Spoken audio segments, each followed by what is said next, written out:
Iran के अंदर शासन युद्ध से जर्जर अर्थव्यवस्था और फिर से भड़कने वाले अशांति के खतरे से बढ़ते दबाव का सामना कर रहा है।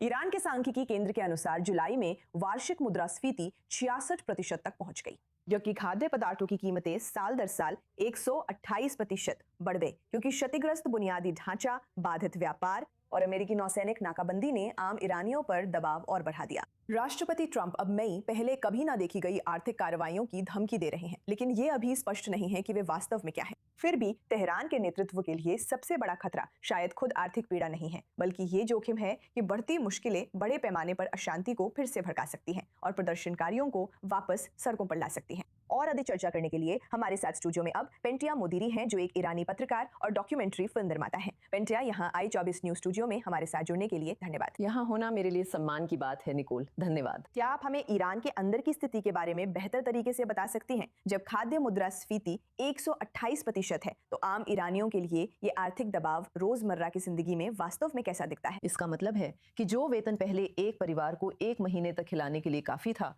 वो अब कुछ ही दिनों में खत्म हो जाता है। इसका मतलब है कि बहुत से लोगों को ये चुनना पड़ता है कि वे कौन सी जरूरी चीजें और कौन सा बुनियादी खाना खरीद सकते हैं। इसका मतलब है कि अब बहुत सारे परिवारों ने अपने खाने की मेज से मांस, चिकन और लाल मांस हटा दिया है। और बहुत सारे लोग इस समय सच में आर्थिक रूप से परेशान हैं। जो लोग खुद को मिडिल क्लास मानते हैं, वे अब खुद को ऐसी स्थिति में पा रहे हैं जहां उनकी सैलरी कुछ ही दिनों में खत्म हो जाती है और वे लाल मांस या चिकन तक नहीं खरीद सकते। ये निश्चित रूप से आम ईरानियों को सबसे ज्यादा प्रभावित कर रहा है, लेकिन पंथिया, वे कौन से संकेत होंगे जिससे पता चलेगा कि ये वास्तव में शासन को भी प्रभावित कर रहा है? हमें किन बातों पर ध्यान देना चाहिए जिससे पता चले कि शासन IRGC बलों, बासीज बलों को वेतन देने में असमर्थ है और ये वास्तव में असर कर रहा है, ना कि सिर्फ आम ईरानियों को प्रभावित कर रहा है? निकोल, बहुत अच्छा सवाल है। दरअसल मैं अखबार पढ़ रही थी और मैंने देखा कि उनमें से कई कह रहे हैं कि ईरान की अर्थव्यवस्था अभी भी टिक रही है। और फिर एक ईरानी के तौर पर आपके मन में सबसे पहला सवाल आता है कि आप किसकी अर्थव्यवस्था की बात कर रहे हैं? हाँ, शासन की अर्थव्यवस्था, क्योंकि उन्होंने सालों में कई तरीके ढूंढ लिए हैं कैसे प्रतिबंधों को दरकिनार किया जाए, कैसे समानांतर व्यवस्था बनाई जाए, खुद को अब भी अमीर बनाने के तरीके और कैसे दुरुपयोग किया जाए। असल में दूसरे क्षेत्रों का दुरुपयोग कैसे किया जाए ताकि वे अपने प्रयासों के लिए जरूरी पैसा कमा सकें। लेकिन लोगों की आर्थिक स्थिति की बात अलग है। आज असल में एक अच्छी खबर थी कि संयुक्त अरब अमीरात ने ईरान के साथ सभी आर्थिक और वित्तीय संबंध निलंबित कर दिए हैं। और ये वास्तव में एक महत्वपूर्ण विकास है, क्योंकि संयुक्त अरब अमीरात वर्षों से ईरानी शासन की आर्थिक जीवन रेखा रहा है और अब इससे वास्तव में बहुत फर्क पड़ेगा। लेकिन बात फिर भी उसी सवाल पर आकर रुकती है, क्योंकि हमने वर्षों से ईरानी अर्थव्यवस्था को बर्बाद होते देखा है। हमने देखा है कि इसका काम ईरानियों पर क्या असर पड़ता है, लेकिन आपने अभी कहा कि शासन ने इस दबाव से बचने के तरीके ढूंढ लिए हैं और फिर भी वो कायम है। तो हमें क्या देखना चाहिए जिससे पता चले कि इसका वास्तव में ईरान के अंदर शासन की पकड़ पर कोई फर्क पड़ रहा है? मुझे लगता है कि सच कहूँ तो जब सेना को पता हो कि उदाहरण के लिए खामने कहाँ हैं और वो कहाँ जाने वाले हैं, उनकी मौजूदगी कहाँ है, मुझे यकीन है कि उन्हें पता है कि कौन सी आर्थिक जीवन रेखा इस शासन को जिंदा रखे हुए है और उन्हें उसे काट देना चाहिए। संयुक्त अरब अमीरात के साथ ये महत्वपूर्ण विकास निश्चित रूप से बहुत अहम था, क्योंकि सालों से हम सुनते आ रहे हैं कि बहुत सारे IRGC के लोग बस यही उनकी शरण स्थली है। वे वहाँ जाते हैं, अपना पैसा निकालते हैं, वे सब कुछ करते हैं और असल में कुछ भी नहीं होता।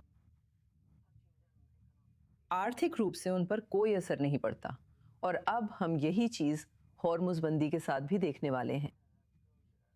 खैर, लोग इस समय वाकई में इससे परेशान हो रहे हैं, लेकिन मुझे यकीन है कि ऐसे कई तरीके हैं जिनसे देश जैसे कि यूनाइटेड स्टेट्स, अगर वे चाहें तो वे सारे तरीके ढूंढ सकते हैं कि कैसे वे काट सकते हैं। नहर इस की समय जड़ें आम काट सकते ईरानियों हैं। में गुस्सा कहाँ है? क्योंकि आपने नौसैनिक नाकाबंदी का जिक्र किया, होर्मुज जलडमरू मध्य जो यूनाइटेड स्टेट्स की तरफ से आ रही है।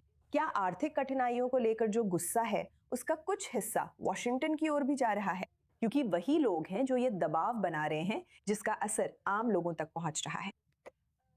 तो बिल्कुल, हर समाज में अलग-अलग लोग होते हैं, लेकिन कुछ लोग हैं जो इन्हीं कारणों से युद्ध के खिलाफ हैं। लेकिन साथ ही उनके भीतर शासन के खिलाफ बहुत गुस्सा भी है। लेकिन कई प्रदर्शनकारियों का गुस्सा इतना ज्यादा है कि वे कहते हैं, ठीक है, हम इस तकलीफ से गुजरने के लिए तैयार हैं, जब तक हमें पूरा यकीन है कि उनका अंत आने वाला है। हाँ, यही वो मुख्य सवाल है जिसका जवाब हम सब ढूंढ रहे हैं। पेंतिया, आप अक्सर हमारे साथ i24 न्यूज पर जुड़ती हैं, लेकिन आप आमतौर पर विदेश से जुड़ती हैं। आप अभी इजराइल में हैं और मैं बस आपसे उस प्रोजेक्ट के बारे में पूछना चाहती थी जिस पर आप यहाँ काम कर रही हैं। हाँ, नमस्ते, आपका बहुत बहुत धन्यवाद। लेकिन मैं यहाँ ईरानी और इजरायली लोगों के बीच एक संयुक्त परियोजना के लिए आई हूँ। ये 1979 के बाद से उनके बीच पहली संयुक्त पहल है, और जो हम वास्तव में चाहते हैं वो ये सुनिश्चित करना है कि ऐसी परिस्थितियों में जिनसे हम अभी जूझ रहे हैं, गरीबी शासन के लिए इसे शोषण का एक और व्यवस्थित उपकरण ना बनने दें। गरीबी को लोगों के खिलाफ इस्तेमाल ना किया जाए, क्योंकि जैसा कि आप जानती हैं, मुझे इसे इस तरह से कहने दीजिए। ऑफ टॉक का मकसद लोगों की मदद करना है, बिना शासन को ताकतवर बनाए। ये एक मानवतावादी प्लेटफॉर्म है, और ये एक प्रणाली है, ये एक बुनियादी ढांचा है ये सुनिश्चित करने के लिए कि लोगों को मानवीय सहायता मिल रही है, बिना IRGC को उसका हिस्सा मिले। बहुत से लोग अपने परिवारों की ईरान में मदद कर रहे हैं, लेकिन हमेशा सच यही है कि ये उन चैनलों से होकर जाता है जिनके जरिए IRGC उस पैसे में से अपना हिस्सा निकाल लेता है। ये एक विनियमित प्लेटफॉर्म है, OFAC द्वारा अनुमोदित है, और इसका उद्देश्य परिवारों की मदद करना और उन्हें गरीबी से बाहर निकालना है। क्योंकि ईरानी प्रवासी समुदाय के पास ईरान में लोगों की मदद करने के लिए पर्याप्त पैसा है, और साथ ही IRGC को कुछ भी नहीं मिलता। एक बहुत ही महत्वपूर्ण पहल। पेंटिया मुदीरी हमारे साथ i24 न्यूज स्टूडियो में आने और अधिक जानकारी साझा करने के लिए धन्यवाद। आभारी हूँ। धन्यवाद निकोल।